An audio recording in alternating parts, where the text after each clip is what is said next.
السلام علیکم ورحمۃ اللہ وبرکاتہ۔ میں محمد عظمت رضا رضوی نظامی، استاد جامعۃ الرضا فاطمۃ الزہرا اون سورت گجرات، درج ہے عالمیت کی بچیوں سے مخاطب اور ان تمام حضرات سے مخاطب جو بھی میرے اس ویڈیو کو دیکھ رہے ہیں اور اس کو سماعت کر رہے ہیں۔ مولا الکریم کی بارگاہ میں دعا ہے اللہ پاک آپ سب کو علم نافع عطا فرمائے اور آپ کے صدقے میں مجھ گنہگار کو بھی علم نافع عطا فرمائے۔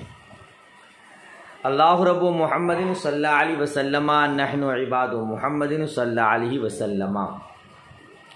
اللہم رب اشرح لی صدری ویسر لی امری واحلل عقدۃ من لسانی یفقہوا قولی۔ اللہم افتح علینا حکمتک وانشر علینا رحمتک یا ذا الجلال والاکرام۔ بسم اللہ الرحمن الرحیم۔ والصلاة علی من اختص بالخلق العظیم فتفسیر الصلاة واضح وقولہ علی من اختص کنایۃ علی عن محمد صلی اللہ تعالی علیہ وسلم تنبیہا علی ان کونہ مختصا بالخلق العظیم مما تقرر فی الاذہان حتی لا ينتقل الذہن من هذا الوصف الى غیرہ علیہ السلام۔ والخلق هو ملکۃ یصدر عنها الافعال بسہولۃ والخلق العظیم له على ما قالت عائشة رضی اللہ عنہا هو القرآن، یعنی ان العمل بالقرآن کان جبلۃ له من غیر تکلف، وقیل هو الجود بالکونین والتوجہ الى خالقہما، وقیل هو ما اشار الیہ علیہ السلام بقول سل من قطعک واعف عمن ظلمک واحسن الی من اساء الیک۔ والاصح ان الخلق العظیم هو السلوک الى ما يرضى عنه الله تعالی والخلق جميعا، وهذا غریب جدا، وهو تلمیح الى قوله تعالی وانك لعلى خلق عظیم، وهو وان لم يدل على الاختصاص لكن لما كان في محل المدح اختص به۔ عبارت ہو گئی، آئیے ترجمہ سماعت کیجئے، پھر مختصر سی وضاحت کروں گا انشاءاللہ۔ درود و سلام ہو، والصلاۃ اور درود و سلام ہو اس ذات بابرکت پر جو خلق عظیم کے ساتھ مختص ہے۔ صلاۃ کی تفسیر واضح ہے اور ماتن کا قول، مصنف علیہ رحمہ کا قول، علی من اختص یا علی من اختص رسول اکرم صلی اللہ تعالی علیہ وسلم کی ذات مقدسہ سے کنایا ہے، تاکہ اس بات پر تنبیہ ہو جائے کہ آپ کا خلق عظیم کے ساتھ مختص ہونا ان چیزوں میں سے ہے جو ذہنوں میں رچ بس گئی ہے۔ یہ سمجھ میں بات آئی؟ ترجمہ سمجھ میں آیا؟ مصنف علیہ رحمہ کا قول علی من اختص رسول اکرم صلی اللہ تعالی علیہ وسلم کی ذات بابرکت سے کنایا ہے، تاکہ اس بات کی طرف اشارہ ہو جائے یا اس بات پر تنبیہ ہو جائے کہ آپ کا خلق عظیم کے ساتھ مختص ہونا ان چیزوں میں سے ہے جو ذہنوں میں رچی بسی ہوئی ہے، یہاں تک کہ اس وصف سے رسول اکرم صلی اللہ تعالی علیہ وسلم کے علاوہ دوسرے کی طرف ذہن منتقل نہیں ہوتا ہے۔ ٹھیک ہے؟ والخلق اور خلق ایسی مہارت اور صلاحیت کا نام ہے جس سے افعال بآسانی صادر ہوتے ہیں۔ ٹھیک ہے نا؟ اور آپ کا خلق عظیم ام المؤمنین حضرت عائشہ صدیقہ رضی اللہ تعالی عنہا کے بقول سراسر قرآن ہے۔ جی سرکار کا خلق عظیم کیا ہے؟ حضرت عائشہ صدیقہ رضی اللہ تعالی عنہا فرماتی ہیں کہ وہ قرآن ہے، یعنی قرآن پر عمل کرنا بلا تکلف آپ کی فطرت بن گئی تھی، ٹھیک ہے نا، آپ کی عادت کریمہ بن گئی تھی۔ اور کہا گیا ہے کہ آپ کا خلق عظیم وہ ہے جس کی طرف خود کیا کرا، کہاں گیا؟ حضرت عائشہ صدیقہ رضی اللہ تعالیٰ نے فرمایا وہ قرآن، یعنی قرآن پر عمل کرنا بلا تکلف آپ کی عادت کریمہ بن چکی تھی۔ وقیلا ہوا الجود بالکونین والتوجہ الی خالقہما، اور کہا گیا ہے کہ آپ کا خلق عظیم دنیا و آخرت میں سخاوت اور ان دونوں کے خالق کی طرف متوجہ ہونا ہے، ٹھیک ہے۔ وقیل ہوا ما اشار الیہ علیہ السلام بقول سلم قطع کا، اور کہا گیا ہے آپ کا خلق عظیم وہ ہے جس کی طرف خود آپ نے اشارہ فرمایا ہے، جو شخص تجھ سے قطعی تعلق کرے تو اس سے تعلق قائم کر، اور جو تجھ پر ظلم کرے تو اس کو معاف کر، اور جو تیرے ساتھ بدسلوکی کرے تو اس کے ساتھ حسن سلوک کر، ٹھیک ہے۔ اور زیادہ صحیح بات یہ ہے کہ خلق عظیم اس راستہ پر چلنے کا نام ہے جس سے اللہ اور مخلوق سب راضی ہو، اور یہ بات بہت ہی نادر ہے، اور یہ بات بہت ہی نادر ہے۔ جی ایسے راستہ پر چلنا جس سے اللہ تبارک و تعالی بھی راضی ہو جائے اور تمام مخلوق بھی راضی ہو جائے، تو ایسے راستہ پر چلنا بہت ہی نادر، ہذا غریب جدا، ہے نا، ایسا بہت مشکل ہے کہ سب اللہ بھی راضی ہو جائے، تمام مخلوق بھی راضی ہو جائیں۔ چلیے اور کیا کہتے ہیں، وہ تلمیح الی قولی تعالی وانک لعلی خلق عظیم، کہتے ہیں کہ اور مصنف علیہ رحمہ کا قول، مصنف علیہ رحمہ کا قول کون سا؟ علی من اختص بالخلق العظیم میں، خلق عظیم اشارہ ہے اللہ تبارک و تعالیٰ کے قول وَإِنَّكَ لَعَلَىٰ خُلُقٍ عظیم کی طرف، اور باری تعالیٰ کا قول وَهُوَ إِن لَّمْ يَدُلَّ عَلَى الْاخْتِصَاصِ، کہتے ہیں اور باری تعالیٰ کا قول اگرچہ اختصاص پر دلالت نہیں کرتا ہے، لیکن جب یہ محل مدح میں ہے تو آپ اس وصف کے ساتھ مختص ہو گئے۔ ترجمہ سمجھ میں آ گیا؟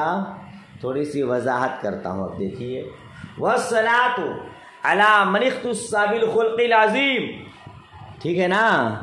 تو صلاۃ، مصنف علیہ رحمہ فرماتے ہیں صاحب نور الانوار کہ صلاۃ کی تفسیر واضح ہے، حالانکہ ہم پر واضح تو نہیں ہے، مگر اس کے باوجود آپ نے خطبہ ہی میں صلاۃ کے کئی معنی ہیں پڑھ چکے ہیں، یہاں پھر اس کو دہرانا مناسب نہیں۔ تو صلاۃ کی تفسیر واضح ہے، اور مصنف علیہ رحمہ کا قول علی من اختص، یہ جناب محمد رسول اللہ صلی اللہ تعالی علیہ وسلم سے کنایہ ہے، اور آپ جانتے ہیں نا الکنایۃ ابلغ من الصریح، کنایہ صریح سے زیادہ بلیغ ہے۔ جی کنایہ بات کرنے میں زیادہ مزہ ہے اور زیادہ فائدہ ہے۔ تو یہاں جو کہا کہ محمد مصطفیٰ صلی اللہ تعالی علیہ وسلم یہ علی من اختص ان سے کنایہ ہے، یہ تنبیہ کرنا کیا مطلب؟ سنیے ایک بات، پہلے خطبہ جہاں بھی بیان کرتے ہیں تو مصنفین علیہ رحمہ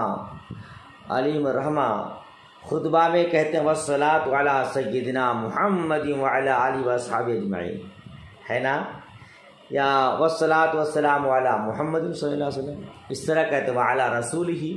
مگر یہاں جب خطبہ بیان کیا تو ایسا نہیں کیا والصلاۃ علی سیدنا محمد وعلی آلہ وصحبہ اجمعین یا والصلاۃ علی رسول ہی، ایسا کچھ نہیں کہا، ان کا نام نہیں لیا، بلکہ کنایا کا لفظ لایا.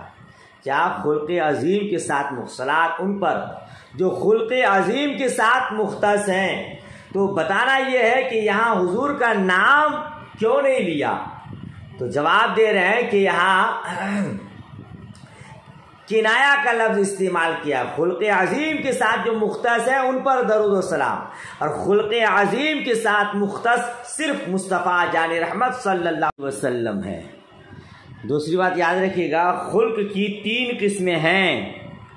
ایک خلق حسن، دوسرا خلق کریم، تیسرا خلق عظیم. خلق حسن، خلق کریم، خلق عظیم کسے کہتے ہیں؟ تینوں کی تعریف یاد کیجیے. خلق حسن یہ کہ برائی کا بدلہ برائی سے دیا جائے، یہ خلق حسن. اور خلق کریم یہ کہ برائی کا بدلہ نہ لیا جائے بلکہ اس کو معاف کر دیا جائے، یہ خلق کریم ہے. اور خلق عظیم ہے کہ برائی کرنے والے کو معاف کر کے اس پر احسان بھی کیا جائے. ٹھیک ہے، مثلا ایک آدمی نے آپ کو تکلیف پہنچائی، آپ نے اس سے بدلہ لے لیا تو یہ خلق حسن ہوگا. اور اگر اس کو معاف کر دیا تو یہ خلق کریم ہے. اور اگر آپ نے معاف کر کے اس پر احسان بھی کیا تو یہ خلق عظیم ہے. خلق حسن حضرت سیدنا موسیٰ کلیم اللہ علیہ التحیہ والثناء کی صفت ہے. ٹھیک ہے نا. اور خلق کریم یہ حضرت عیسیٰ علیہ السلام کو نوازا ہے. خلق حسن حضرت موسیٰ علیہ السلام کو عطا کیا گیا، خلق کریم حضرت عیسیٰ علیہ السلام کو عطا کیا گیا ہے.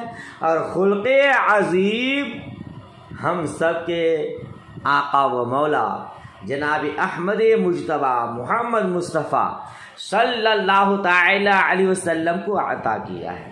خلاصہ یہ کہ خلق عظیم آپ صلی اللہ تعالی علیہ وسلم کا ایک امتیازی وصف ہے، اس میں کوئی دوسرا شریک نہیں ہے. لہذا جب بھی خلق عظیم بولا جاتا ہے تو ہمارا ذہن نبی اکرم صلی اللہ تعالی علیہ وسلم کی طرف متوجہ ہوتا ہے نا، اسی کی طرف ہمارا ذہن پہنچ جاتا ہے. چونکہ خلق عظیم کے ساتھ حضور کا مختص ہونا ایسا ہمارے ذہن میں رچ بس گیا ہے، جب بھی بولا جاتا ہے ذہن انہی کی طرف منتقل ہوتا ہے، دوسری کی طرف نہیں پہنچتا. اس لیے یہاں صراحتاً ذکر کرنے کی کوئی ضرورت نہیں ہے. سمجھ شریف میں بات آئی؟ اچھا چلیے، اس کے بعد کیا کہتے ہیں؟ خلق کی تعریف. والخلق ہوا ملکۃ یصدر عنها الافعال بسہولۃ. خلق وہ ملکہ ہے، وہ مہارت ہے جن سے افعال بآسانی صادر ہو. جس میں مہارت حاصل ہو جاتی ہے اس سے وہ کام بآسانی صادر ہو جاتا ہے. ہمارے مدرسے میں خالہ کھانا پکاتی ہے، 200 بچیوں کا کھانا اکیلے پکاتی ہے اور ماشاءاللہ بہت مزیدار کھانا پکاتی ہے. چونکہ ان کے کھانا پکاتے پکاتے ان کو مہارت حاصل ہو گئی ہے، اب بآسانی ان سے سب کام ہو جاتے ہیں. دوسرے لوگ حیران ہوتے کہ اکیلے اتنے بچیوں کا کھانا کیسے پکاتی ہیں. آپ لکھنا جانتے ہیں، آپ کیسے بھی قلم گھما دیتے ہیں، آپ کی رائٹنگ تحریر عمدہ ہو جاتی ہے. لیکن جو لوگ لکھنا نہیں جانتے ہیں ان سے اچھے سے بھی لکھنے سے، آہستہ اور آرام سے لکھنے سے بھی آپ کی طرح ان کی رائٹنگ اور تحریر نہیں ہوتی ہے. اس کا مطلب کہ مہارت ہے. اور آپ عالمہ لوگوں کو بات بنانے میں بھی مہارت ہے، کیسے بھی بات بنا لیتے ہیں، ہے کہ نہیں؟ تو یہ مہارت والی بات ہے. مہارت اسے کہتے ہیں جن سے افعال بآسانی صادر ہو. تو جس انسان کو جس چیز میں مہارت حاصل ہو جاتی ہے، ملکہ حاصل ہو جاتا ہے، ان سے افعال بآسانی صادر ہو جاتے ہیں. حضور نبی مکرم صلی اللہ تعالی علیہ وسلم کا خلق عظیم کیا ہے؟ تو اس میں کئی ایک اقوال ہے. ام المؤمنین حضرت عائشہ صدیقہ رضی اللہ تعالی عنہا نے فرمایا آپ کا خلق عظیم قرآن ہے. جی اب اس پر اعتراض ہوگا کہ خلق عظیم رسول اکرم صلی اللہ تعالی علیہ وسلم کے ساتھ مختص ہے، مگر حضرت اماں عائشہ صدیقہ رضی اللہ تعالی عنہ فرماتی ہیں کہ قرآن ہے، تو گویا کہ قرآن رسول اکرم صلی اللہ تعالی علیہ وسلم کے ساتھ مختص ہوا، حالانکہ یہ غلط ہے۔ تو اسی کی تشریح کر رہے ہیں کہ قرآن کے ساتھ قرآن ہے، اس کا مطلب یہ کہ آپ کا قرآن پر عمل کرنے کی ایسی عادت کریمہ بن چکی تھی کہ آپ کو عمل کرنے میں تکلف نہیں، بلا تکلف قرآن پاک پر آپ کا عمل ہو جاتا، گویا کہ آپ قرآن ہے، بولتا قرآن ہے۔ ٹھیک ہے نا، یہ مطلب ہوا۔ اور بعض حضرات نے کہا کہ آپ کا خلق عظیم دنیا و آخرت میں سخاوت اور اللہ تبارک و تعالیٰ کی طرف متوجہ ہونا ہے نا۔ آپ نے دنیا میں علم، دین اور مال کی سخاوت فرمائی، اور آخرت میں انشاءاللہ تبارک و تعالیٰ شفاعت اور حوض کوثر میں سخاوت فرمائیں گے۔ تو آپ سخاوت ہیں کہ دریا لٹا رہے ہیں۔ آپ کا خلق عظیم بعض حضرات نے کہا وہ ہے جس کو آپ نے خود اپنی زبان مبارک سے فرمایا ہے، یعنی کیا فرمایا آپ نے؟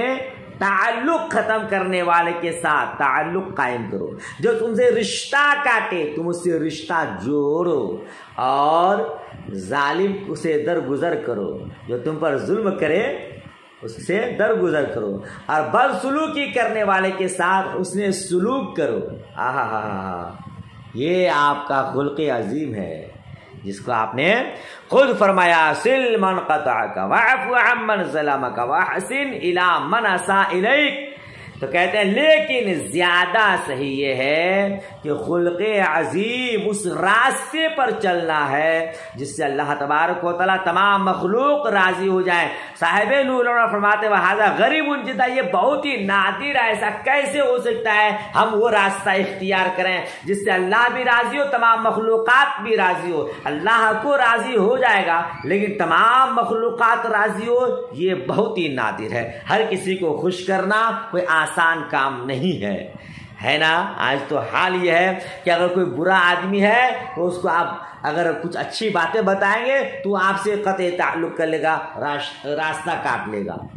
ہاں، کسی کو آپ نماز کی تبلیغ نہیں کر سکتے، کوئی گناہ کر رہا ہے، شراب پی رہا ہے، جوا کھیلا، آپ اس کو منع نہیں کر پا رہے، تو تمام مخلوقات بھلا آپ سے کیسے راضی ہو جائیں گے؟ الحق مر، حق بات کسی کو کہیے تو ان کو کڑوی لگ جاتی ہے۔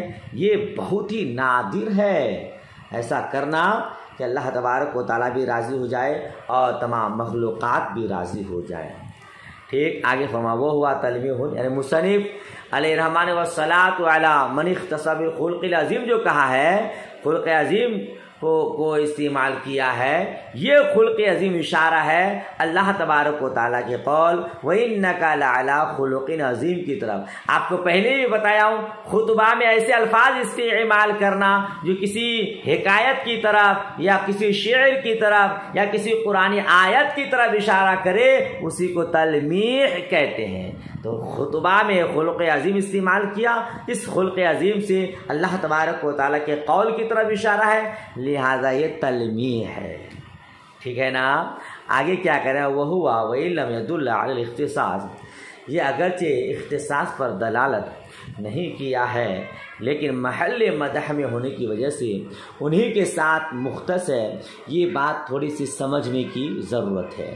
یہاں تو اتنا بتایا کہ حضور کے ساتھ خلق عظیم ہے، مان لیجئے کہ خلق عظیم حضور صلی اللہ تعالی علیہ وسلم کے ساتھ متصف ہے لیکن مختص ہے، انہی کے ساتھ پائے جاتے، کسی اور کے ساتھ نہیں، اس پر کوئی دلالت نہیں ہے۔ تو جواب دیا کہ بھلے مختص ہونے پر دلالت نہیں ہے لیکن چونکہ یہ محل مدح ہے، حضور صلی اللہ تعالی علیہ وسلم کے اوصاف بیان کیے جا رہے ہیں اور اوصاف کے بیان کرنے کے وقت خلق عظیم بیان کیا جا رہا ہے، محل مدح میں ایسے اوصاف بیان کرنے سے اس بات پر دلالت ہوتی ہے یہ صفت انہی کے ساتھ خاص ہے، کسی اور کے ساتھ نہیں۔ سمجھ شریف میں بات آئی؟ وہی کہہ رہے کہ اگرچہ اختصاص پر دلالت نہیں کرتا ہے یا نہیں کیا ہے، مگر محل منع میں ہونے کی وجہ سے انہی کے ساتھ مختص ہے۔ بہرحال خلق عظیم حضور نبی مکرم صلی اللہ تعالی علیہ وسلم کی ایسی صفت ہے کہ یہ صفت کسی اور کے ساتھ نہیں پائی جاتی ہے۔ چلیے اتنا یاد کیجئے، کہیں سمجھ میں نہ آئے تو پھر پوچھیے گا۔ دعائے خیر میں یاد۔ اللہ حافظ، خدا حافظ۔